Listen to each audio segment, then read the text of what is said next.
হঠাৎ করে তিনি একদিন স্বপ্নে দেখেন, সুলতান নুরউদ্দিন জঙ্গি স্বপ্নে দেখেন ঘুমিয়ে পড়েছেন। স্বপ্নে দেখেন তার স্বপ্নে রাসূল পাক সাল্লাল্লাহু আলাইহি ওয়াসাল্লাম হাজির। নবীজি ডাক দিয়ে বলছেন, সুলতান নুরউদ্দিন জঙ্গি, তিনটা লোক আমাকে ডিস্টার্ব করতেছে, ঠিক মতো থাকতে দিচ্ছে না। তিনটা লোক আমাকে ডিস্টার্ব করছে। এই কথা বলবার পরে সুলতান নুরউদ্দিন জঙ্গি রহমতুল্লাহ আলাইহির ঘুম ভেঙে গেল। চিৎকার করে ঘুম থেকে উঠে গেলেন,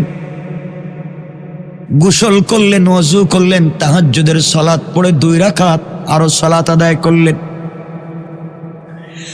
আর সিজদার মধ্যে পড়ে বললেন, আল্লাহ, আমি বিশ্ব নবীকে আজকে স্বপ্নে দেখেছি। নবীজির চেহারাকে চিন্তিত দেখেছি। আমাকে বললেন তিনটা লোক রাসূল পাককে ডিস্টার্ব করে। আয় আল্লাহ তাআলা, জানি না কি হচ্ছে, আমি তো কিছুই বুঝতে পারতেছি না। আয় আল্লাহ, দুনিয়ার জমিনে এমন কোন ঘটনা ঘটাইও না যার দ্বারা আমরা বিপদে পড়ে যাই। তাহাজ্জুদের সালাত পড়ে আবার ঘুমিয়ে গেলেন।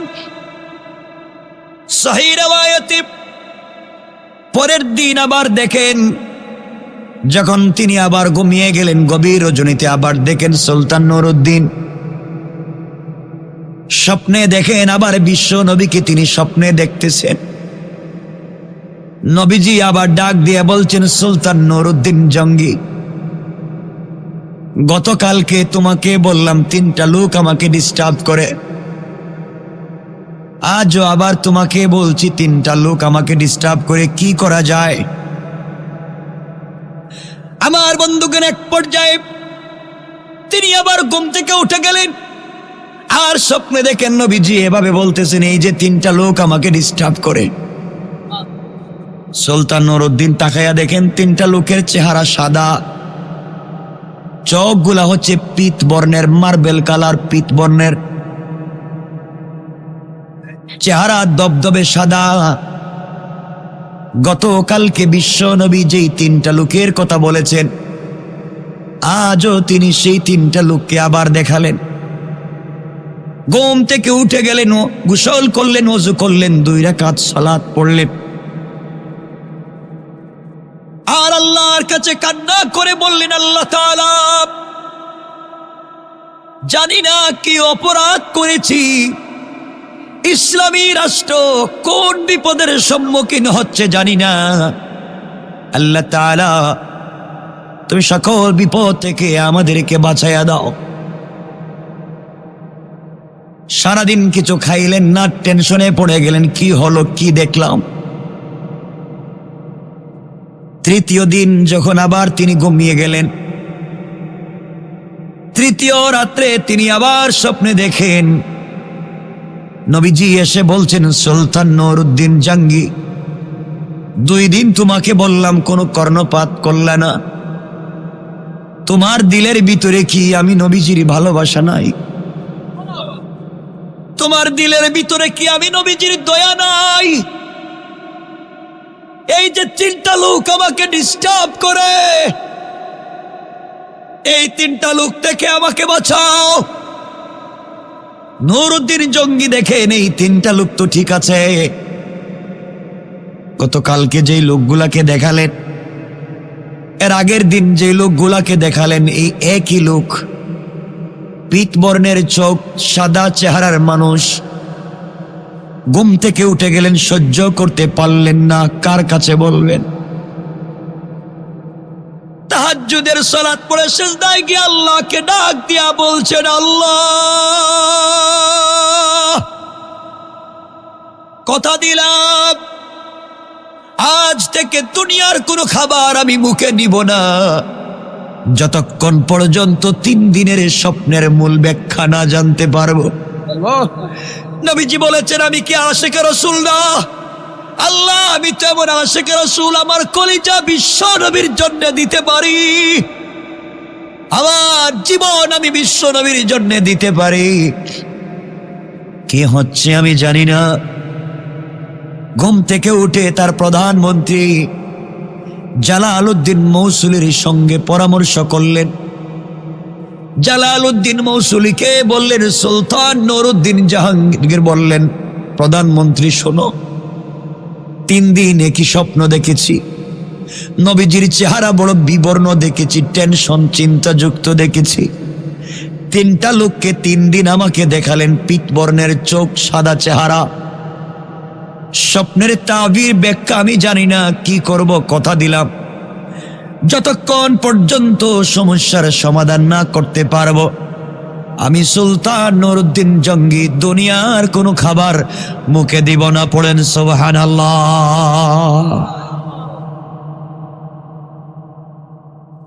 আমার বন্ধুগণ, জালালউদ্দিন মৌসুলি বললেন, বাদশা আর দেরি করেন কেন? আমার বিশ্বাস, আমার মনে হয় মদিনার রসুলের রওজা মুবারক কোনো বিপদে পড়ে গেল কিনা, নবীজির রওজা মুবারকে কিছু হয়ে গেল কিনা। চলেন বাগদাদ থেকে মদিনার দিকে যাই। সুলতান নুরউদ্দিন জাহাঙ্গীর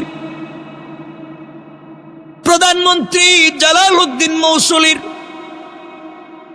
কথাগুলা শুনে 16,000 সেনাবাহিনী নিয়ে 1 মাসের খাবার নিয়ে বাগদাদ থেকে তিনি মদিনার পথে যাত্রা করলেন। 1 মাসের খাবার নিলেন, 16,000 সৈন্য নিলেন, খাবার বন্ধ করে দিলেন। নিজে শুধু পানি পান করেন, আল্লাহর নামের জিকির করেন, আর বলছেন, আল্লাহ তাআলা আমাকে তুমি জিন্দা মদিনায় পৌঁছায়া দাও, আমাকে রসুলের রওজা মুবারকের কাছে নিয়ে যাও। আমি জানতে চাই রসুলের রওজা কোনো বিপদে পড়ে গেল কিনা। কেন আমি আরো আগে খবর নিলাম না? কেন আমি আগে দেখলাম না কি হয়েছে? আমার বন্ধুগণ, 11 দিন রাস্তায় সফর করে 12তম দিনে তিনি মদিনায় পৌঁছে গেলেন। সুলতান নুরউদ্দিন জাহাঙ্গীর মদিনায় পৌঁছে গিয়া তিনি বলে দিলেন, সাবধান, কোন লোককে মদিনা থেকে বের হতে দিবা না। মদিনা থেকে বের হওয়ার কোনো পারমিশন নাই, যে যাবে ক্রস ফায়ার। বাহির থেকে ভিতরে ঢুকা যাবে, কিন্তু ভিতর থেকে বাহিরে যাওয়া যাবে না। এই কথা বলে নুরউদ্দিন জাহাঙ্গীর, নুরউদ্দিন জঙ্গি তিনি নেমে গেলেন উটের পিঠ থেকে, ঘোড়ার পিঠ থেকে। পায়ের জুতা খুলে ফেললেন, পাগলের মতো দৌড়াইয়া রসুলের রওজার দিকে যায়। সবাই ডাক দিয়া বলতেছেন, বাদশাহ জাহাপনা, এই শক্ত পাথরের এলাকা, বালি গরম, আপনি জুতা খুলছেন কেন? নুরউদ্দিন জঙ্গি ডাক দিয়া বলছেন, জানো না, আমার নবীজি আমাকে বলেছেন, জাহাঙ্গীর রে জঙ্গি, সুলতান নুরউদ্দিন জঙ্গি, তুমি কি আশেক রসুল না? আমি আশেক রসুল প্রমাণ করব।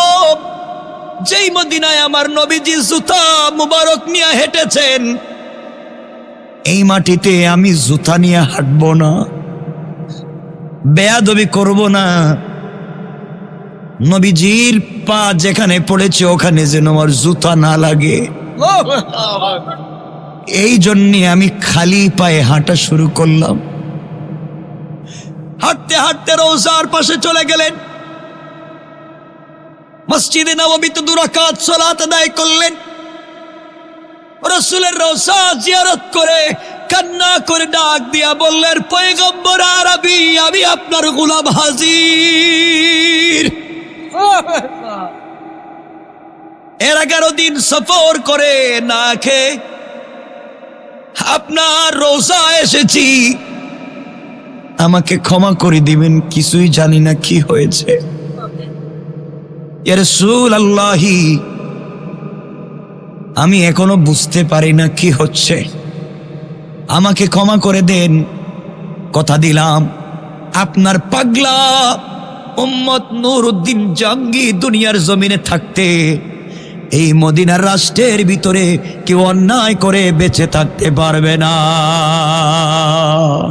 আমরা বলতে পারি বাংলাদেশের মাটিতে আশিক রাসূল বেঁচে থাকতে রাসূলের বিরুদ্ধে কথা বলা যাবে না। আমার বন্ধুগণ, এক পর্যায়ে নুরউদ্দিন জঙ্গি রহমতুল্লাহ আলাইহি ঘোষণা করে দিলেন সব রাস্তাঘাট বন্ধ। কি হয়েছে গভর্নরকে জিজ্ঞাসা করলেন, কেউ উত্তর দিতে পারে না। প্রধানমন্ত্রীর সঙ্গে পরামর্শ করলেন, কেমনে জানবো কি হচ্ছে, আর এই তিনটা লোক বাকে আমি কেমনে চিনবো হাজার হাজার মানুষে। পরামর্শ হলো, নুরউদ্দিন জঙ্গি বললেন, মদিনার মানুষেরা, দীর্ঘদিন পরে মদিনায় এসেছি, আমি তোমাদেরকে মেহমানদারি করাতে চাই, তোমাদেরকে দাওয়াত খাওয়াতে চাই। খবরদার আমার দাওয়াত কেউ মিস করতে পারবা না। মদিনার বাহির থেকে ভিতরে এসে দাওয়াত খেতে পারবে, কিন্তু মদিনার ভিতর থেকে একটা কুকুরও মদিনার বাহিরে যেতে পারবে না। কেউ যেতে পারবে না, সমস্যা দেখতে হবে আমাকে কি হয়েছে। এক পর্যায়ে সবাইকে খাওয়াতে লাগলেন, মহিলারাও খায়, পুরুষেরাও খায়, সকল ধর্মের বর্ণের মানুষেরা এসে খায়। নুরউদ্দিন জঙ্গি হেঁটে হেঁটে দেখেন, কিন্তু লোকগুলাকে পান না। একজন একজন করে দেখেন, কিন্তু লোকগুলাকে পান না। এভাবে এক সপ্তাহ খাওয়ালেন, কিন্তু এখন পর্যন্ত এই তিনটা লোককে চোখে বাসে না। তিনি বললেন, শোনো, মদিনার ভিতরে কোনো বৃদ্ধ বৃদ্ধা হাঁটতে পারে না, দাঁড়াতে পারে না, কোনো শিশু হাঁটতে পারে না, দাঁড়াতে পারে না। এমন লোকও যদি থাকে, উট পাঠাইয়া গুড়া পাঠাইয়া তাকেও আনো, খাওয়াতে হবে, মেহমানদারিতে কেউ থাকতে পারবে না। এইভাবে করে করে আরো এক সপ্তাহ খাওয়ানো হলো। 2 সপ্তাহ চলে গেল, কিন্তু তিনি তিনজন লোককে এখনো খুঁজে পেলেন না। আস্তে আস্তে করে নুরউদ্দিন জঙ্গি শুকাইয়া গেলেন, ঠিক মতো দাঁড়াতে পারেন না, কারণ প্রায় 1 মাস হয়ে গেল মুখে খাবার নাই। সবাই পায়ে ধরে বলে, বাদশা কিছু খান। নুরউদ্দিন জঙ্গি বলে, আমি আশিক রাসূল সমস্যার সমাধান না করে খাবো না।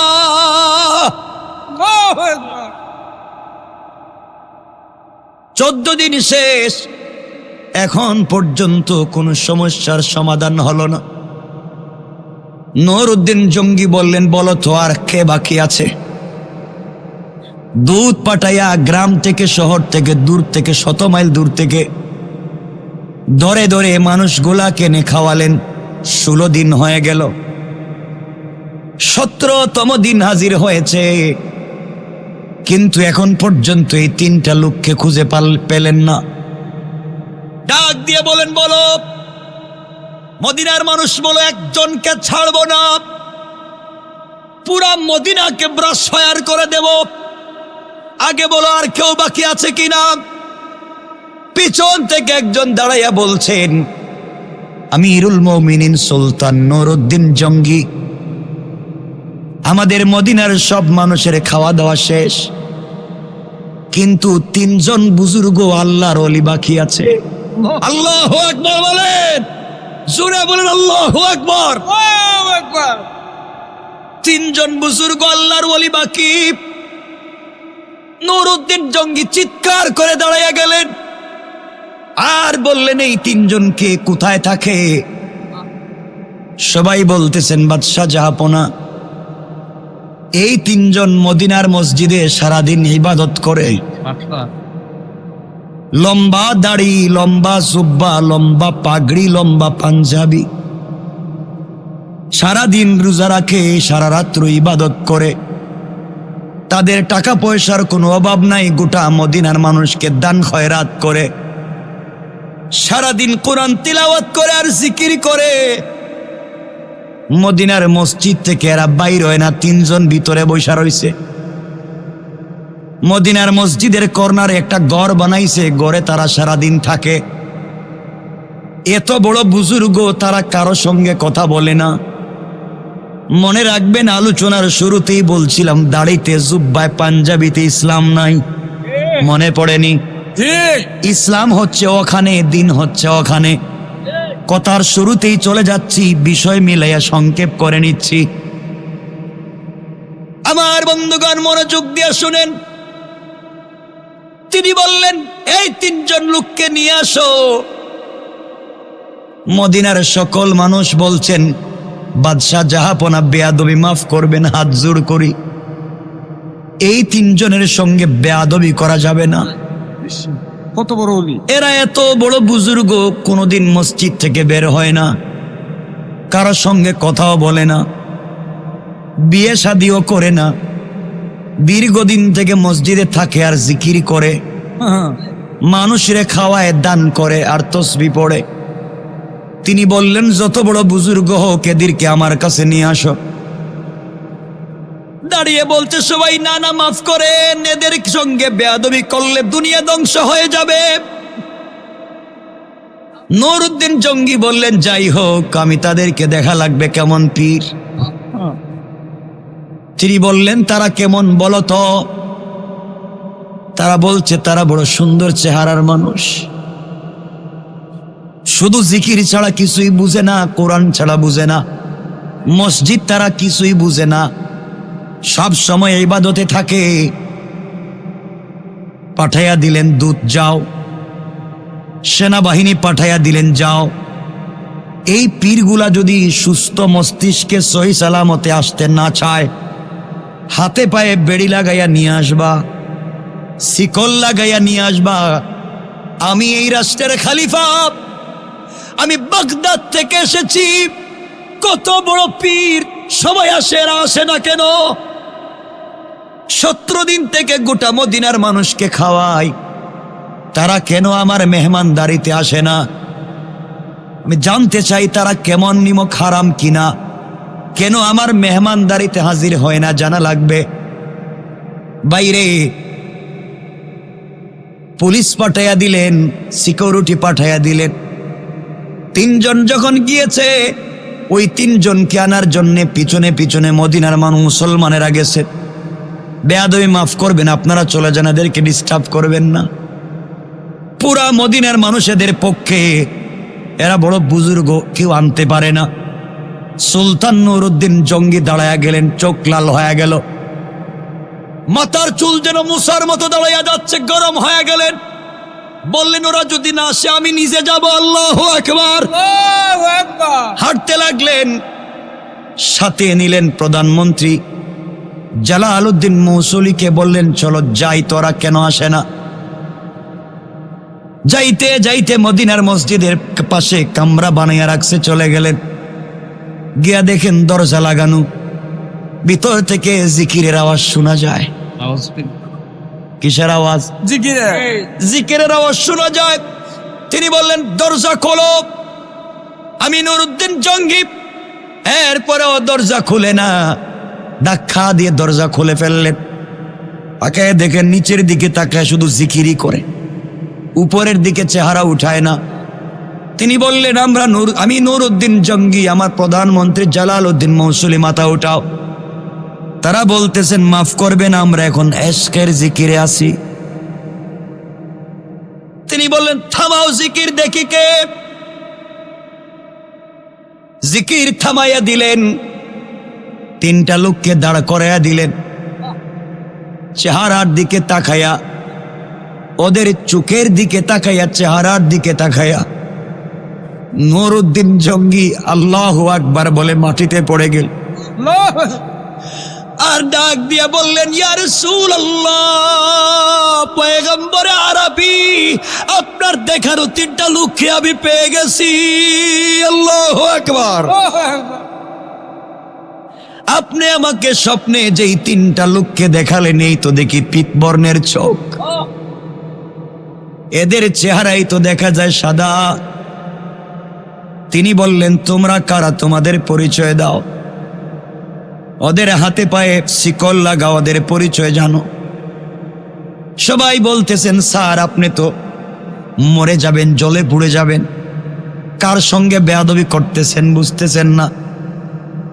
নুরউদ্দিন জঙ্গি বললেন কোনো কথাই শুনতে চাই না, এদেরকে জিজ্ঞাসা করি কি হয়েছে। জিজ্ঞাসা করলেন তোমরা কি চাও? তারা বলতেছে আমরা প্রায় 32 বছর থেকে এখানে ইবাদত করি, জিকির করি, নামাজ পড়ে, রোজা রাখি, ছাড়া আমাদের কাজ নাই। মদিনার মানুষকে দান খয়রাত করা ছাড়া আমাদের কোনো কাজ নাই। তিনি তো চেহারা দেখেই বুঝতে পারলেন, এই 3টা লোক আমাকে রসুল দেখালেন। চেহারা আমি চিনে ফেলেছি, চোখ দেখে ফেলেছি। এখন তাদেরকে বললেন তোমরা আমাদের দাওয়াতে গেলে না কেন? সবাই বলতেছে বাদশাহ আমরা মসজিদ থেকে বের হই না উপর থেকে পারমিশন না আসলে। উপর থেকে কে পারমিশন দেয়? আমাদের সম্পর্ক তো স্বয়ং রবের সাথে। চিন্তাছেন? ঠিক আছে শোনো, তোমরা রুম থেকে বের হও, আমি এই রুম তল্লাশি করব। বের হতে চায় না। তিনি বললেন তোমরা বের হও। 3টাকে দড়ি লাগাইয়া বাহিরে বের করে রাখলেন। মদিনার মানুষের কান্নার রোল পড়ে গেছে, 3 অলিকে কেন বাঁধছে। নুরউদ্দিন জঙ্গি ভিতরে ঢুকে দেখেন জায়নামাজ সুন্দর করে বিছানো। বলেন জায়নামাজ উঠাও। গোটা রুম খুঁজলেন, কিছুই পেলেন না, কিছুই নাই। শুধু দেখা যায় কোরআন শরীফ রাখা, তসবিহ রাখা। কত বড় বুজুর্গ! কিছুই না পেয়ে বললেন মুসল্লা উঠাও। উঠানো হলো, কিছুই নাই। মুসল্লার নিচে বললেন বিছানা উঠাও, কিছুই নাই। চাটাই উঠাও, কিছুই নাই। চাটাই উঠানোর উপরে দেখা যায় বিশাল বড় একটা পাথরের পাটাতন। তিনি বললেন তোমরা পাথরে বসো, কি করো? তারা বলছে বেয়াদবি মাফ করবেন, এটা উঠাবেন না, আমরা এখানে বসে সাধনা করি। ঠিক আছে, আমি বুঝতে চাই তোমাদের সাধনা, তোমরা এটা উঠাও, পাথর উঠাও। পাথর উঠাইয়া দেখা যায় বিশাল বড় সুরঙ্গ পথ। নুরউদ্দিন জঙ্গি সাথে সাথে সিজদায় পড়ে গেলেন, 2 রাকাত সালাত আদায় করলেন, আর বললেন কেউ ঢোকা লাগবে না। নুরউদ্দিন জঙ্গি বললেন জালালউদ্দিন মৌসুলি চলো আমরা 2 জন ঢুকি। ভিতরে ঢুকে দেখেন বিশাল বড় সুরঙ্গ পথ। বিশাল বড় সুরঙ্গ পথ যেতে যেতে দেখা যায় রসুলের রওজার কাছাকাছি পৌঁছে। যেদিকে রসুলের পা মুবারক ওইখানে চইলা গেছে, আর মাত্র 1 হাত থেকে আধ হাত মাটি কাটলে রসুলের পায়ের কাছে পৌঁছে যায়। নুরউদ্দিন জঙ্গি ভিতর থেকে বের হয়ে আসলেন, কান্না করতে করতে বের হয়ে আসে। জিজ্ঞাসা করলেন বলো কেনই বা তোমরা খনন করে তোমরা ওখানে কি করতে চাও? তারা যখন জবাব দিতে চায় না, নুরউদ্দিন জঙ্গি বললেন তোমরা দেখো আমি জবাব আদায় করতে পারি কেমনে। বেনেট কুলে গুড়ার পিঠ থেকে তিনি দড়ি কুলে আচ্ছা মতো পিটাতে লাগলেন।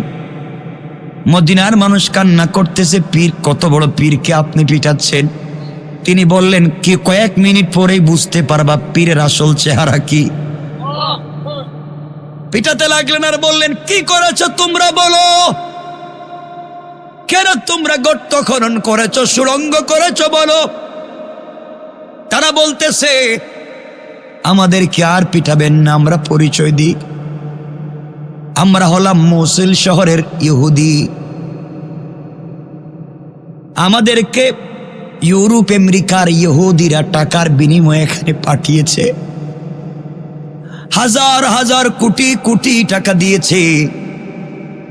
আমরা যেন কোনোভাবে এখান থেকে আপনাদের নবীজির লাশটা পাচার করে ওখানে পাঠাইয়া দিই। দীর্ঘ 32 থেকে 35 বছর থেকে মাটি খনন করি, রাত্রের অর্ধেক টাইম মাটি খনন করি, অর্ধেক টাইম মাথার মধ্যে বয়া নিয়ে আমরা নদীতে দূরে নিয়ে মরুভূমিতে ফালাইয়া দিই। কোনো চিহ্নই রাখি না, কেউ যেন খুঁজে না পায়। এইভাবে আমরা কাজ করতেছি, বিনিময়ে তারা আমাদেরকে অনেক টাকা পয়সা দিয়েছে। আমরা এই টাকাগুলা তাদেরকে বন্টন করে দেই মুসলিমদেরকে। এই জন্যে আমরা মুসলমান হয়েছি, মুসলমানের বেশ ধরে নামাজও পড়ি, রোজাও রাখি, তওয়াফও করি, জিকিরও করি। আসলে আমরা ইহুদি। বাইরে এমন বহুত ইহুদি তোমার আমার আশেপাশেও আছে। আমার বন্ধুগণ, এক পর্যায়ে নুরউদ্দিন জঙ্গি বললেন, তোমাদের মিশন কি বলো? কেনই বালাশ নিতে চাও? তারা বলছে, বাদশাহ শুনেন, ওরা আমাদেরকে বলেছে যে কোনো কিছুর বিনিময়ে লাশ যদি দিতে পারি, গোটা দুনিয়ার মুসলমানরা শুধু চিল্লায় নবীজি, তাদের নবীজি মদিনায় আছেন, মদিনাকে কেন্দ্র করেই তো তাদের সব শক্তি। সবাই হজের সময় মদিনায় আসে, মদিনায় এসে তারা তো চিল্লায় আর কাবা ঘর তওয়াফ করে চিল্লায়। তাদের নবীর লাশ যদি ওখান থেকে নিয়ে যাই, বরকত চলে যাবে, ইচ্ছা মতো পিটাতে পারবো, মুসলমানরা দুর্বল হয়ে যাবে, তাদের দোয়া কবুল হবে না। আমরা বলবো, যার জন্য জিয়ারত করতে যাও তার লাশই নাই, এই জন্যেই তো আমরা লাশ চুরি করতে চাইলাম। আল্লাহ রাব্বুল ইজ্জত ওয়াল জালাল বললেন, ওয়া মাকারু ওয়া মাকারাল্লাহ ওয়াল্লাহু খায়রুল মাকিরিন। তোমরা কৌশল করেছো আমার নবীর লাশ নিয়ে যাবে, আর এই ঘটনার মাধ্যমে আমি আল্লাহ কৌশল করলাম আজীবনের মতো আমার নবীর লাশ মুবারককে হেফাজত করে দেব। ওরা চাইছিল আমাদের নবীর লাশ মুবারক পাশ্চাত্যে নিয়ে যাবে, মুসলমানদেরকে দুর্বল করবে, মুসলমানদের ক্ষমতা নষ্ট করবে, আমাদের নবীর সাথে বেয়াদবি করবে। তিনি আল্লাহ রাব্বুল ইজ্জত ওয়াল জালাল রাসূল পাকের মাধ্যমে স্বপ্নে দেখালেন নুরউদ্দিন জঙ্গিকে। তারা বলতে লাগলো, এভাবে আমরা কাজ করতেছি, কিন্তু জঙ্গি আপনি জানেননি, গত 1 মাস থেকেই 1 হাত আধ হাত মাটি আমরা কাটতে যাই। যখনই রসুলের পা মোবারকের কাছে গিয়ে মাটি কাটতে যাই, তখনই আগুনের মতো একটা আগুন এসে আমাদের বুকে লেগে যায়। আল্লাহু আকবার। আমাদের কলিজায় যেন আগুন লেগে যায়, ভয় পেয়ে যাই, আমরা কাছে যেতে পারি না। গত 1 সপ্তাহ থেকে মা কাছে যখন যাই, মনে হয় যেন আমাদেরকে বাঘ আমাদেরকে দৌড়াচ্ছে, দৌড়ে বের হয়ে আসে।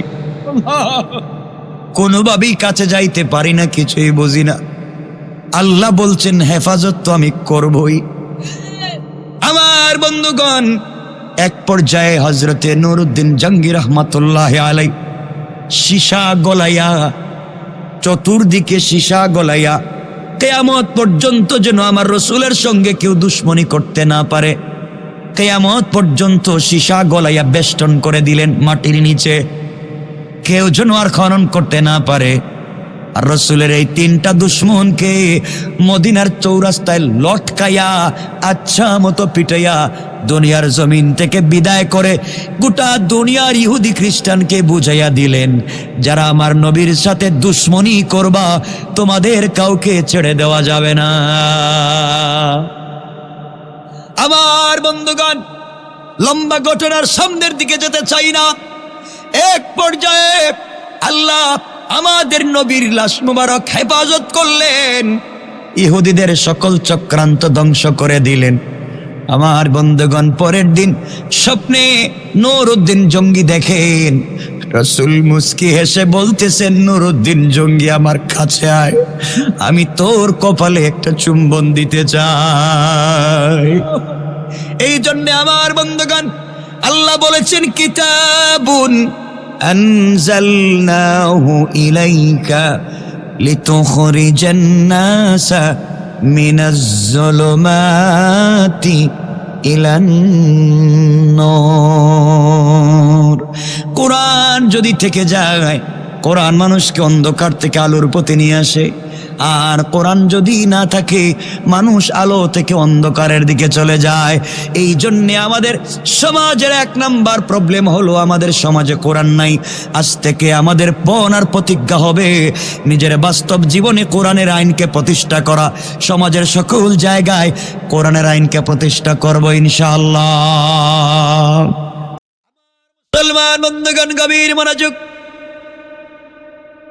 আল্লাহ রাব্বুল ইজ্জত ওয়াল জালাল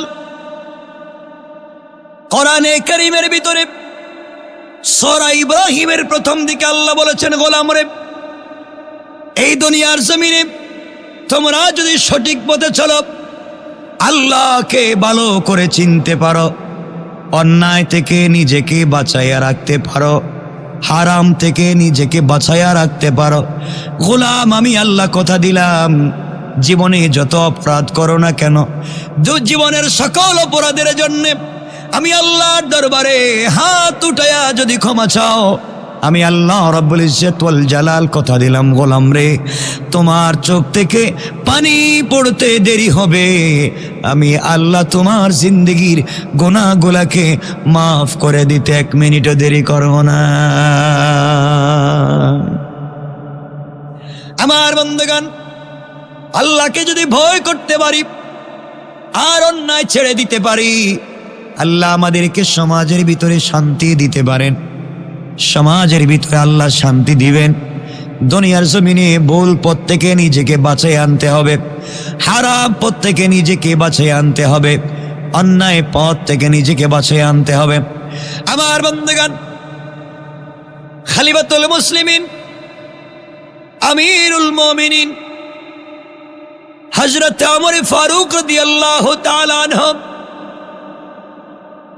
এমন একজন ব্যক্তি ছিলেন, সমাজের সকল জায়গায় যদি কোরআন পৌঁছে যায়, ইসলামের দুনিয়ার সকল জায়গায় যদি কোরআন পৌঁছে যায়, সমাজের সকল সেক্টরে আমরা যদি কোরআনকে পৌঁছে দিতে পারি, সুদ থাকবে না, ঘুষ থাকবে না।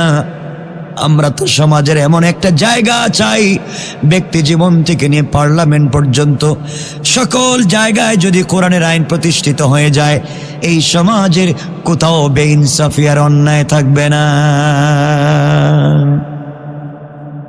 আমার বন্ধুগণ, মনে রাখবেন, খলিফাতুল মুসলিমিন আমিরুল মুমিনিন গভীর রজনীতে রাস্তা দিয়ে হেঁটে যাচ্ছেন। একটা যুবক বাজারে গিয়েছে, নিজে মদ পান করেছে, 2 ব্যাগের মধ্যে 2টা মদের বোতল নিয়েছে। তার উদ্দেশ্য হচ্ছে বাড়িতে যাব, আজকে ইচ্ছে মতো মদ পান করব। এই জন্যে মদের বোতল নিয়ে বাড়ির দিকে যায় গভীর রজনীতে। গভীর রাত্রে রাস্তায় খলিফাতুল মুসলিমিন আমিরুল মুমিনিন হযরত ওমরের সঙ্গে দেখা। ওমর বললেন, যুবক তুমি গভীর রাত্রে যাও কই? যুবক বুঝতে পেরেছে বাঁচবার কোনো সুযোগ নেই, হাতের মধ্যে মদের বোতল। ইসলামী রাষ্ট্রে মদ পান করা হারাম, মদ বিক্রি করা হারাম। ওমর আমাকে দেখেছে, আর বাঁচতে পারবো না। যুবকের হাতে মদের বোতল। ওমর বলছেন, যুবক রে, তোমার হাতে কি? যুবক বলতেছেন, খলিফাতুল মুসলিমিন আমিরুল মুমিনিন, আমার হাতে 2 বোতল দুধ। কি দুধ? আসলে আছে কি? মদ। মনে করেছে দুধ বললেই তো ছেড়ে দিতে পারে, মনে করেছে রাস্তার ট্রাফিককে নেতার নাম বললেই ছেড়ে দিতে পারে। বাংলাদেশে পুলিশ শুধুমাত্র চাইলেই সকল সমস্যার সমাধান করতে পারবে না। বহুত অপরাধীকে কষ্ট করে সারা রাত সারাদিন মেহনত করে পুলিশ ধরে আনে, কিন্তু উপর থেকে টেলিফোন করে যখন নেতা বলে পুলিশকে ছেড়ে দাও, তখন কি করবে? বেচারা ছেড়ে দিতে হয়। কোর্টে চালান দে, উকিল সাহেব তার পক্ষে দাঁড়াইয়া ছাড়াইয়া নিয়ে আসে। রাষ্ট্রের সকল জায়গায় যেমন চুরি চামারি ঢুকে যায়, পুলিশ শুধুমাত্র অপরাধীকে ধরলে হবে না, অপরাধী বহুত লাইনে ছুটে যাওয়ার মতো সুযোগ আছে না নাই? এই জন্য আমার বন্ধুগণ, হযরত ওমর বললেন, যুবক মদের বোতল আমার হাতে দাও। যুবক তো এবার ঘাবড়ে গেল, ব্যাপার কি? মনে করেছিলাম দুধ বললেই আমাকে ছেড়ে দিবে, এখন তো আমার কাছে বোতল চাই, বোতল দিলেই তো ধরা পড়ে যাব। হযরত ওমর তরবারি খুললেন, হাতের মধ্যে নিলেন, বাঁচবা না, মদের বোতল আমাকে দাও। বলতেছে খলিফাতুল মুসলিমিন, আমিরুল মুমিনিন আমার হাতে যেই দুধ রয়েছে এই দুধ নিয়ে বোনের বাড়িতে যাই। আমার বোন বড় অসুস্থ, এই জন্য গরম দুধ আব্বা জান দিছেন নিয়ে যাওয়ার জন্য। আমার বললেন, যুবক দুধ নিয়ে আর যাইনি, আমাকে দেখা। যুবক বলতেছে বাঁচবার কোনো পথ নাই। ওমরের হাতে যদি মদের বোতল দিই, দুধ বলছে 1 নাম্বার তো মদ সাপ্লাই দেই, 2 নাম্বার মদ পান করি, 3 নাম্বার মিথ্যা বলেছি। যে ওমর নিজের ছেলেকে মদ পানের অপরাধে পিটাইয়া পিটাইয়া হত্যা করেছে, আমাকে যদি মদ পানকারী এখন দেখতে পায়, এই ওমরের রাষ্ট্রে অন্যায় করে বেঁচে যাওয়া যাবে না। আমার ঘোষণা করেছেন, যেই রাষ্ট্রে ইমামতি হবে কোরআন দিয়া, যেই রাষ্ট্রের জুমার খুতবা হবে কোরআন দিয়া, যেই রাষ্ট্রের জানাজার নামাজ হবে কোরআন দিয়া, যেই রাষ্ট্রের ঈদের জামাত হবে কোরআন দিয়া, ওই রাষ্ট্রের পার্লামেন্ট চলবে কোরআন দিয়া, ওই রাষ্ট্রের বিচার বিভাগ চলবে কোরআন দিয়া, ওই রাষ্ট্রের স্বরাষ্ট্রনীতি পররাষ্ট্রনীতি চলবে কোরআন দিয়া। সুতরাং এই রাষ্ট্রের ভিতরে কোরআন বিরুদ্ধ কোনো কাজ যদি কেউ করে, কোরআনের আইনে বিচার হবে, বিচার হবে, তার বাঁচবার কোনো পথ নাই। কোন ঠিক কিনা? এবার যুবক চোখের পানি ছেড়ে দিয়ে মদের বোতল হাতে নিয়ে আল্লাহকে ডাক দিয়া বলেছে, আল্লাহ,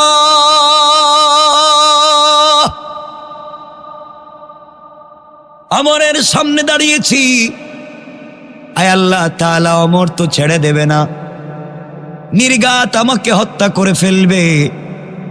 এমন ওমর, যেই ওমর মদিনার মসজিদে, মদিনায় একদিন বলেছিল মদিনায় ভূমিকম্প শুরু হয়েছে, হযরত ওমর তরবারি হাতে নিয়ে মদিনার মাটির মধ্যে তরবারি গেড়ে বলেছিলেন, মদিনার মাটির খবরদার, এই মাটির নিচে বিশ্ব নবী শুয়ে আছেন, রহমতের নবী শুয়ে আছেন, আল্লাহর বন্ধু যেই মাটিতে শুয়ে আছে, বেয়াদবি করিস না। যেই দিন ওমর তার তরবারি মাটির মধ্যে গেড়ে এই কথা বলেছেন, কিয়ামত পর্যন্ত আর মদিনার মাটিতে কোনোদিন ভূমিকম্প হবে না। যুবক বলতেছে, আল্লাহ তাআলা, আমি এমন ওমরের সামনে দাঁড়িয়েছি, হাজার হাজার মাইল দূরে হযরতে সারিয়া যুদ্ধ করে কাফেররা চতুর্দিক থেকে হযরতে সারিয়া রাদিয়াল্লাহু তাআলা আনহুকে ঘিরে ফেলেছে হত্যা করবার জন্যে। হযরত ওমর মদিনার মসজিদে বসে মিম্বরে দাঁড়াইয়া জুমার খুতবা দিচ্ছিলেন।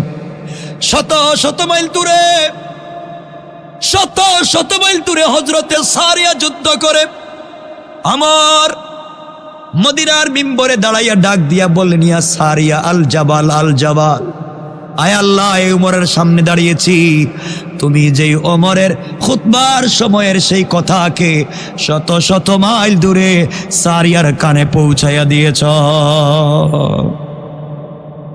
আয় আল্লাহ, আমি তো ওমরের সামনে দাঁড়িয়েছি, মিশরের নীল নদী পানি দিতে চায় না, শুকিয়ে যায়।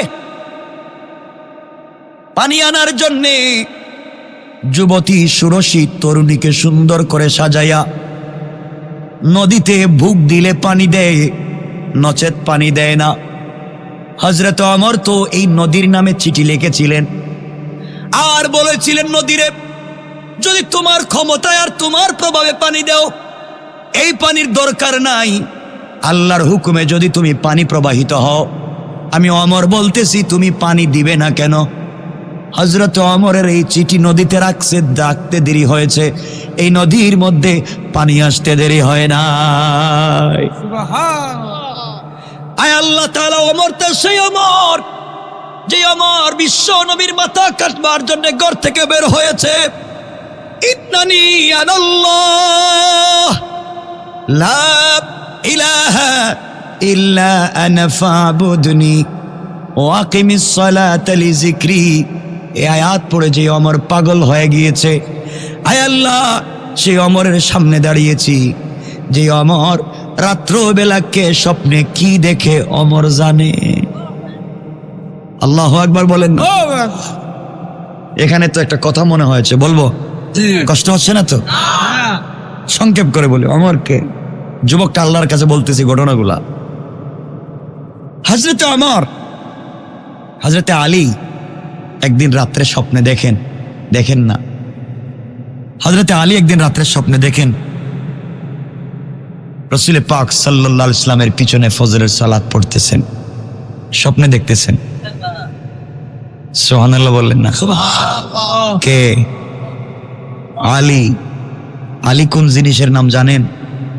মানুষটা ছিলেন খাটো, বুঝেন তো, বেঠে, খাটো মানুষ। নিজের স্ত্রীর নাম ফাতেমার চাইতে 1.5 হাত বেটে। এত ছোট মানুষ ছিলেন হযরত আলী। এই আলী তো লম্বা ঘটনা, কত কিছু মনে পড়ে। এই আলী স্বপ্নে দেখতেছেন রাসূলের পিছনে ফজরের সালাত পড়তেছেন। আর আসতে বলেন না। আলীর কত স্মৃতি হযরতে আলী, কি বলবো আপনাদেরকে। হযরতে আলী ফজরের সালাত পড়ে বসছেন মসজিদে, স্বপ্নে দেখতেছেন নবীজি ওয়াজ করতেছেন।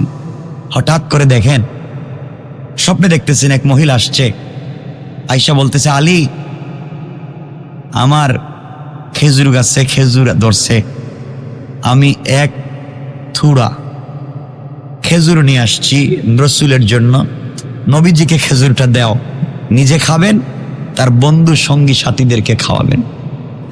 হযরতে আলী স্বপ্নে দেখেন নবীজির কাছে তিনি খেজুরটা নিয়ে দিলেন, নবীজি সবাইকে একটা করে খেজুর দিলেন। এমন সময় হযরতে আলীর ঘুম ভেঙে গেছে। ঘুম ভাঙ্গার পরে দেখেন তার মুখের মধ্যে রাসূলের দেওয়া এখনো খেজুরটা লেগে আছে। হযরতে আলী ওযু করলেন, ফজরের সালাতে মসজিদে চলে গেলেন। রাসূল কিন্তু নাই, হযরত ওমরের যুগ। আমার বন্ধুগণ, হযরতে ওমর মসজিদে গিয়ে, হযরতে আলী মসজিদে গিয়ে দেখেন ওমরের ইমামতিতে ফজরের সালাত চলতেছে। হযরতে ওমর ফজরের সালাত পড়ালেন, আলী পিছনে ফজরের সালাত পড়লেন, বসে আছেন।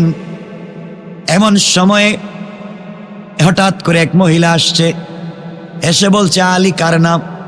পিছন থেকে আলী বললেন, মা রে, আমার নাম আলী।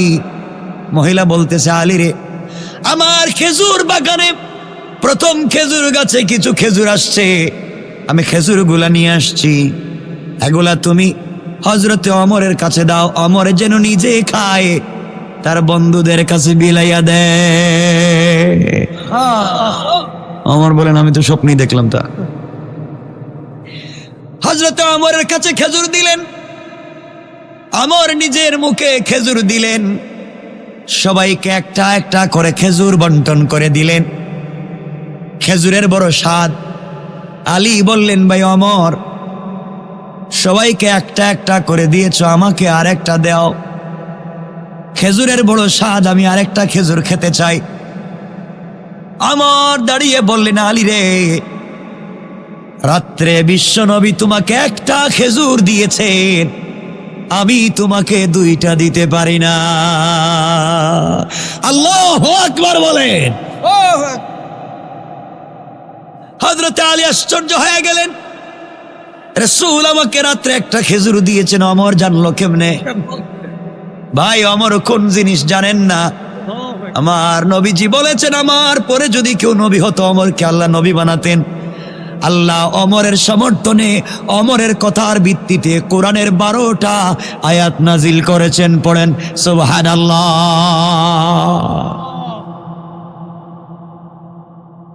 আমার বন্ধুগণ, যুবক ডাক দিয়ে বলছে, আল্লাহ তাআলা সেই ওমরের সামনে পড়েছি, নির্ঘাত বাঁচার কোনো পথ নাই, ওমর তো ওই জিনিসের নাম। আমার বন্ধুগণ, ওমর তো ওই জিনিসের নাম।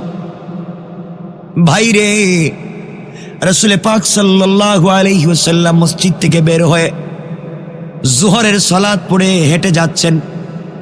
হঠাৎ করে তিনি তাকায়া দেখেন সামন দিকে শয়তান আসতেছে।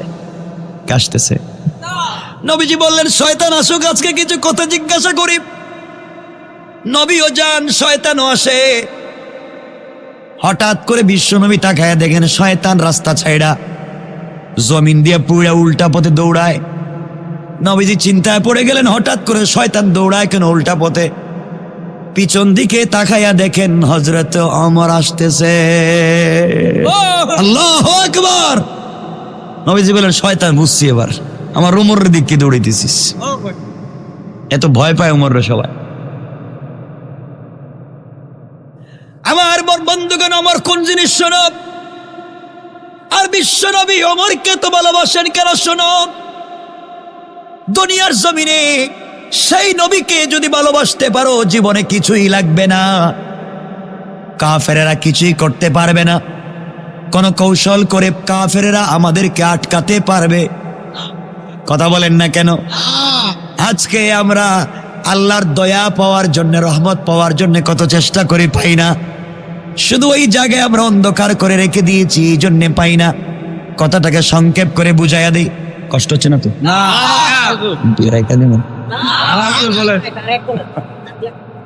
আপনাদের তো কষ্ট হইতেছে দেখতেছে। একটু হাত উঠান তো দেখি, কার কার কষ্ট হচ্ছে। তা আবারও কষ্ট হইতেছে। কষ্ট হচ্ছে, হাত উঠাইলেন যে।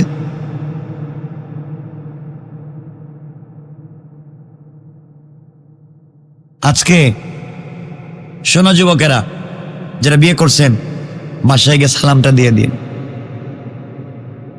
ইনশাল্লাহ কয় না, ইনশাআল্লাহ। মুরব্বী যারা আমার চেহারার দিকে তাকায় মনে হয় মরার লাশ দেখতেছে নাকি তা? হ্যাঁ, বউরে সালাম দেবেন না কেন? পাগল হয়ে আইছে।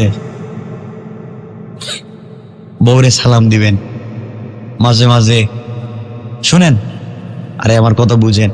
কি দিবেন? কথা বলেন না, দিবেন তো ইনশাল্লাহ। আজকে গিয়েই সালাম দিবেন। মাঝে মাঝে বউর ঠুটে লিপস্টিক লাগাই দেবে। না কইল কে? নাউজুবিল্লাহ কেন? তো বউর ঠুটে লিপস্টিক লাগাইবেন না, তুই গার্লফ্রেন্ডের লাগাইবেন নাকি? তা বউর ঠুটে লিপস্টিক মাঝে মাঝে লাগাই দিবেন ইনশাল্লাহ। বলেন ইনশাআল্লাহ। হারাম না, হারাম না।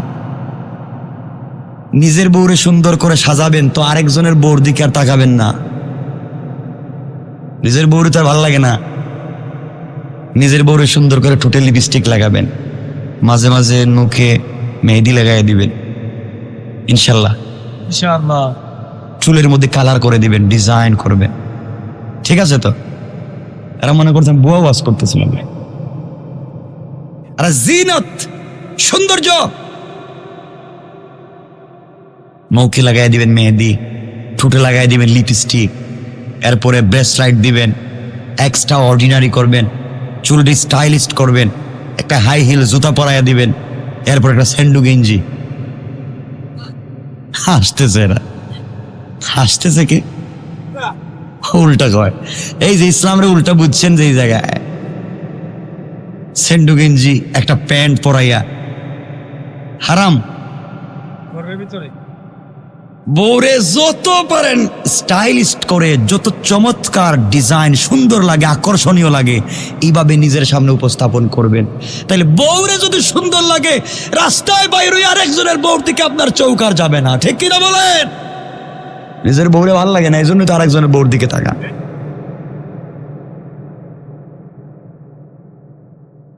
এজন্য নিজের বউরে সাজাইবেন। মুরব্বীরা মনে মনে কইতেছে, সে আমরা তো বুড়ো হয়ে গেছি গে। আরে বুড়ো হয়ে গেলে কি হইব? নবীজি মাঝে মাঝে আমাদের মা খাদিজাকে বলতেন, খাদিজা তোমাকে আমি শাড়িটা পরায় দিব। সুবহানাল্লাহ। সুবহানাল্লাহ। মা আয়েশাকে বলতেন, কথায় কথা চলে আসে। আয়েশাকে বলতেন, আয়েশা তুমি যখন কাপড় পরো না তোমাকে খুব ভাল লাগে, কিন্তু আমার মন চায় তোমাকে একদিন কাপড়টা পরাইয়া দিই। তো নবীজি হযরতে আয়েশাকে কুলে করে বিছানার থেকে নামাইয়া নিজে বলতেন, আয়েশা তুমি আমার বিছানায় ঘুমানোর উপযুক্ত না, তুমি নিচেই ঘুমাও। তো আয়েশা বলতেন, আপনি কেমন আমার স্বামী, আমি আপনার উপযুক্ত না, কিন্তু আমি যেখানে ঘুমাইছি এখানে না ঘুমাইলে আপনি শান্তি পান না। এই কথা বলে হযরত রাসূল পাক ইসলাম মাঝে মাঝে আমাদের মা আয়েশার চুলে বেনি করে দিতেন। বেনি কি করে দিতেন? বেনি করা বুঝুন? জি জি বুঝে আপনারা বান্ধে নাই যে চুল বেনি করে আপনারা দিছেননি বউরে? কথা কন না কয়। বাপরে বাপরে, বউর সাথে তো কিছু ভালো লাগে না, আর পার্কে বৈশা গার্লফ্রেন্ড বাক বাকুম বাক বাকুম বাক বাকুম। শয়তান, সব বাদ দাও, নিজের বউরে সুন্দর করে সাজাও। নিজের স্ত্রীর হাতের রান্না ভাল লাগে না, তুমি কি যে রান্না করো এটা মনে হইতেছে কি কয় পানি পানি না পানি, ডাস্টবিনের ময়লা। আর পাশের বাড়ির বাবির হাতের রান্না খুব ভাল লাগে, ঠিক না? এটা ঠিক হইলো কেমনে?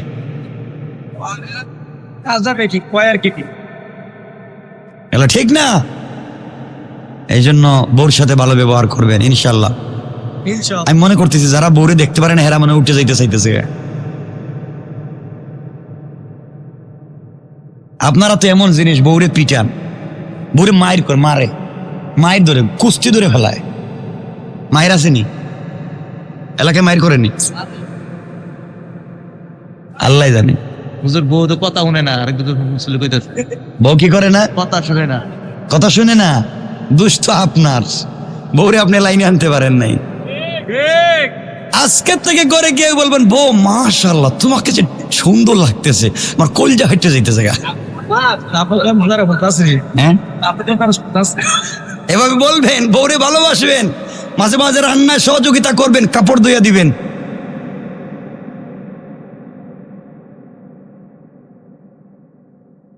বুঝলাম না এরা বউর প্রতি তো খেপা কে, বুঝলাম না, সবাই দেখি খেপা।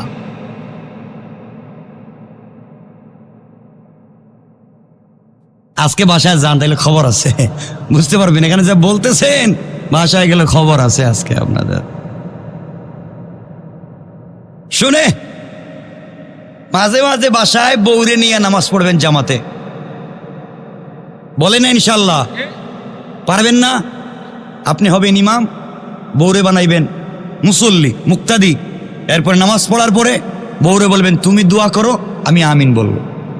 এখন বউ যদি আপনার বিরুদ্ধে হয়, দোয়ার সময় তো এই কথা বলবেন, আল্লাহ তুমি আমি আমার স্বামীর কপালে ঠাডা ভালো, এই কথা কি বলবে?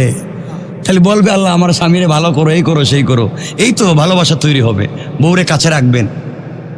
আর আমাদের মায়েরা, আমাদের বোনেরাও খারাপ হয়ে গেছে, ঠিক কথা কন, এটাই বলবেন। সারাদিন যেই কাপড় পরে রান্না করে, যেই কাপড় পরে বাচ্চাদেরকে নিয়ে ঘুরে, সেই ঘাম লাগানো দুর্গন্ধযুক্ত কাপড় এটাই পইরা স্বামীর সাথে ঘুমিয়ে জায়গা। কথা বলেন না কেন? আর দামি দামি যত কাপড় এগুলা শুধু মার্কেটে আর বিয়ে শাদিতে পরে যায়। এ দুষ্ট আপনার, আপনি বউরে বলবেন তুমি যত দামি কাপড় সব আমার সামনে পরবা, রাত্রে তুমি সুন্দর করে সাজবা, একটা গ্লাসের সামনে দাঁড়িয়ে ডিজাইন করে সাজাইবা বউরে।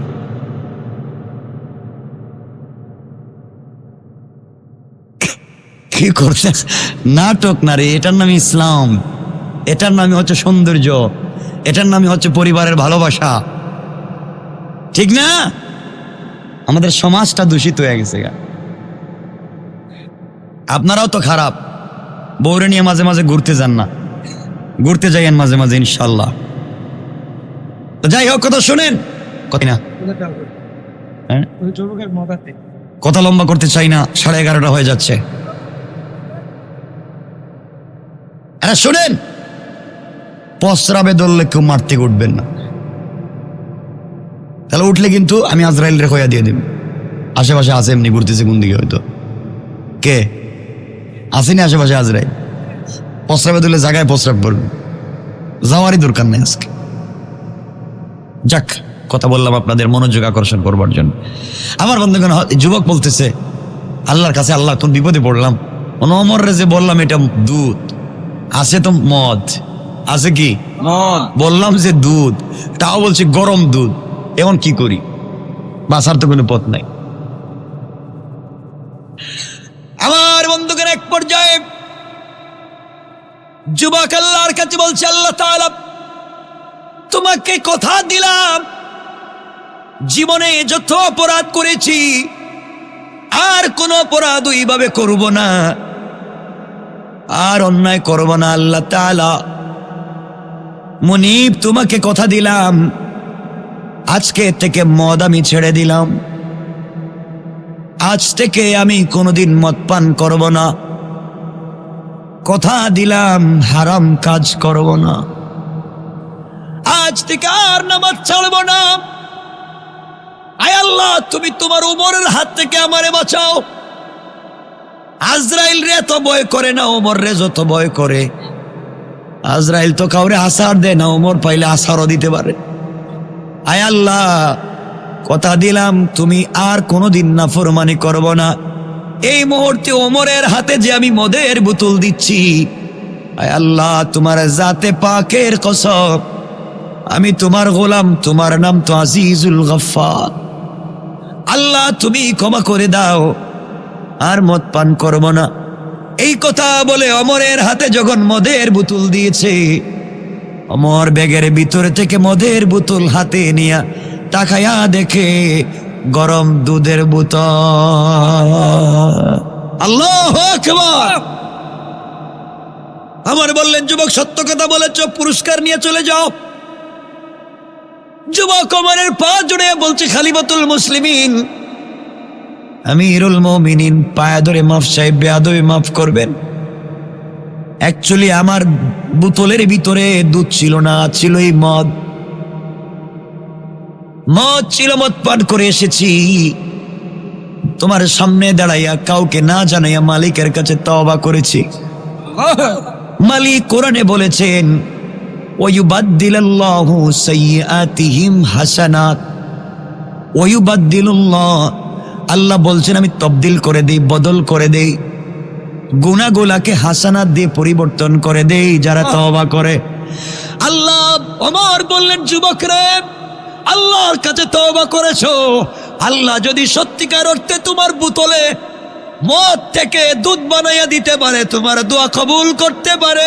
আমি ওমর দুই হাত জোড় করে বললাম, ওমর যুবক রে, এই মুহূর্তে তুই ওমরের জন্য দোয়া কর, আল্লাহ যেন আমি ওমরকেও কবুল করে নে।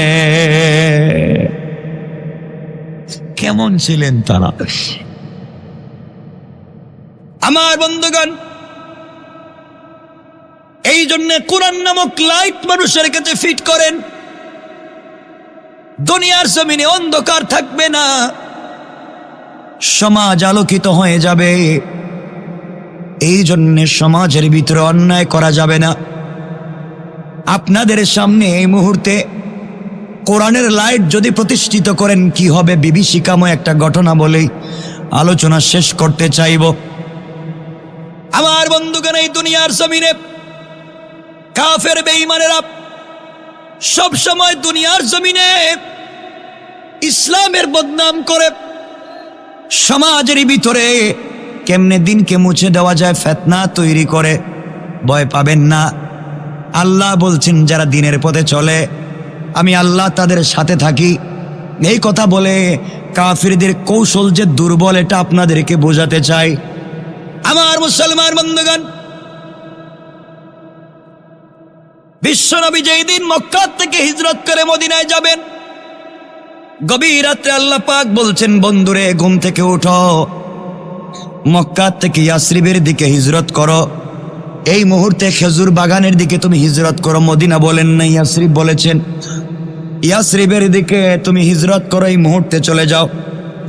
আল্লাহর পয়গম্বর আখিরি জামানার নবী জনাবে মুহাম্মদ রাসূলুল্লাহ সাল্লাল্লাহু আলাইহি ওয়াসাল্লাম উঠে গেলেন। আল্লাহর কথা শুনে মক্কা থেকে হিজরত করে মদিনায় চলে যাবেন। আমার বন্ধুগণ, বিশ্বনবী ঘুম থেকে উঠে দেখেন তার ঘরের চতুর্দিকে কাফেরেরা বেষ্টন করে রেখে দিয়েছে, নবীজিকে হত্যা করবে। আমার নবী আল্লাহর কাছে চোখের পানি ছেড়ে ডাক দিয়া বলছেন, আল্লাহ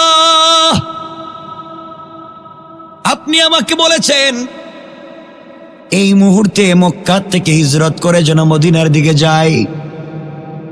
আল্লাহ তাআলা কাফেরেরা দাঁড়িয়ে আছে, যে কোনো সময় আঘাত করবে, রক্তাক্ত করবে, আমাকে হত্যা করবে। আল্লাহ তাআলা আমি যদি এই মুহূর্তে ঘর থেকে বের হয়ে যাই, নির্ঘাত কাফেরেরা আমাকে হত্যা করবে, আমাকে বাঁচবার পথ বলে দেন।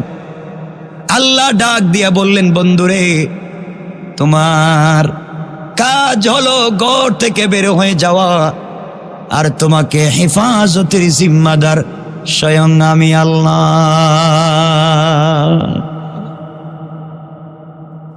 আল্লাহর নবী বললেন, আল্লাহ তাআলা আপনি বলেছেন আমি ঘর থেকে বের হতে পারি, আপনি আমার জিম্মাদারি নিয়েছেন, কিন্তু আল্লাহ তাআলা কাফেরেরা তো চতুর্দিকে বেষ্টন করে রেখেছে, আমি জানি আমাকে আঘাত করতে পারে, মানুষ হিসাবে ভয় তো আছে, আমাকে একটা ব্যবস্থা বলে দিন না কেন যার মাধ্যমে বেঁচে যাই।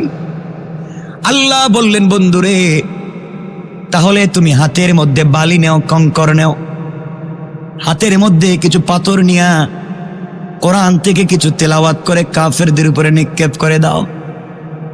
আমার বিশ্বাস কাফেরেরা তোমাকে দেখতে পারবে না, তুমি চলে যাবে। আল্লাহর নবী ডাক দিয়া বলেন, আল্লাহ তাআলা কাফেরদের উপরে বালি যদি নিক্ষেপ করি, একদিকে যাবে, চতুর্দিকের কাফেরদের উপরে তো যাবে না, যেদিকে নিক্ষেপ করব ওদিকেই যাবে। হয়তো আমার সামনে যারা আছে তাদের চুকে পড়বে, কিন্তু ডাইনে বামে যারা আছে তারা তো আমাকে আঘাত করবে। আল্লাহ বললেন, বন্ধুরে তোমার কাজ হলো নিক্ষেপ করে ফেলে দেওয়া, আর আমি আল্লাহর কাজ হলো সবার চুকে চুকে পৌঁছায়া দেওয়া। কান সুবহানাল্লাহ। আমার বন্ধুগণ শুনেন আল্লাহ কেমন। বিশ্বনবী হাতের মধ্যে কঙ্কর নিলেন, কোরআন থেকে তেলাওয়াত করলেন, কাফেরদের উপরে নিক্ষেপ করলেন, একদিকে মারলেন, সামনের দিকে মারলেন, চতুর্দিকের কাফেরদের চোখে পুকে পড়ে গেল, সবাই চোখ রগড়াতে লাগলো, নবীজি চলে গেলেন, কেউ ধরতে পারল না। ঘটনা বলবো না, একদিন মদিনায় আল্লাহ বিশ্ব নবীকে বলছেন, বন্ধু এবার বলো, ওই দিন তুমি তো একদিকে নিক্ষেপ করলে, চতুর্দিকের কাফেরদের চোখে কেমনে পড়লো? আল্লাহর নবী বলেন, আল্লাহ তাআলা আমি জানি না, আপনি বলেন। আল্লাহ বললেন, বন্ধুরে তুমি জানো না সকল কাফেরদের চোখে পড়লো কেমনে, তুমি জানো না?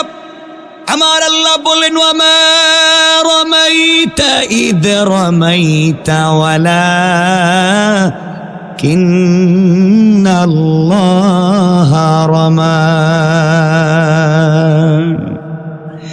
আল্লাহ রাব্বুল ইজ্জত ওয়াল জালাল বললেন, বন্ধুরে মনে করেছো তোমার হাতের পাথর দিয়া তুমি নিক্ষেপ করেছো? না না, তুমি যখন আমার উপরে ভরসা করে কাফেরদের উপরে পাথর গোলা নিক্ষেপ করেছো, তখন ওটা তোমার হাত থাকে নাই, ওটা আমি আল্লাহর কুদরতের হাত হয়ে গিয়েছে, আর আমার হাত দিয়া সবার চোখে চোখে পৌঁছায়া দিয়েছি। কোন সুবহানাল্লাহ। আল্লাহ রাব্বুল ইজ্জত ওয়াল জালাল এই জন্য বলেছেন, দুনিয়ার জমিনে কাফেররা যত কৌশল করুক না কেন, কোন সময় কৌশল করে তারা প্রতিষ্ঠা লাভ করবে না। আমার আল্লাহ বলেন, ওয়া মাকারু ওয়া মাকারাল্লাহ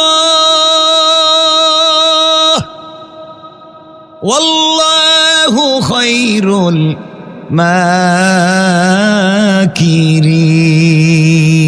মাকিরিন। আল্লাহ রাব্বুল ইজ্জত ওয়াল জালাল বলেছেন, কাফেররা দুনিয়ার জমিনে যত কৌশল করে না কেন, আল্লাহ বলছেন আমার কৌশল আরো বড়। ইন্না কাইদাশ শাইতানি কানা দাইফা। কাফের বেঈমানেরা দুনিয়ার জমিনে যত কৌশল করে না কেন, সবগুলা কৌশল দুনিয়ার জমিনে বড়ই দুর্বল। পড়েন সুবহানাল্লাহ, আল্লাহু আকবার। কে বলেছেন? কথা বলে না, আওয়াজ করে বলেন। মানে আমি একা চিল্লাবো আর আপনারা বসে বসে শুনবেন, সেই বক্তা তো আমি না।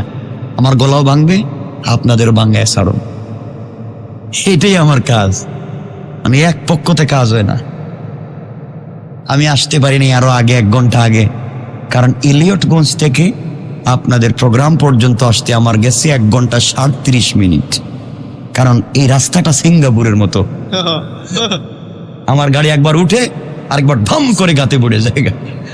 বিশাল সিঙ্গাপুর হয়ে গেছে বাংলাদেশ। না কষ্ট পাইলেন আমার কথা? হ্যাঁ, কষ্ট পাইয়েন না।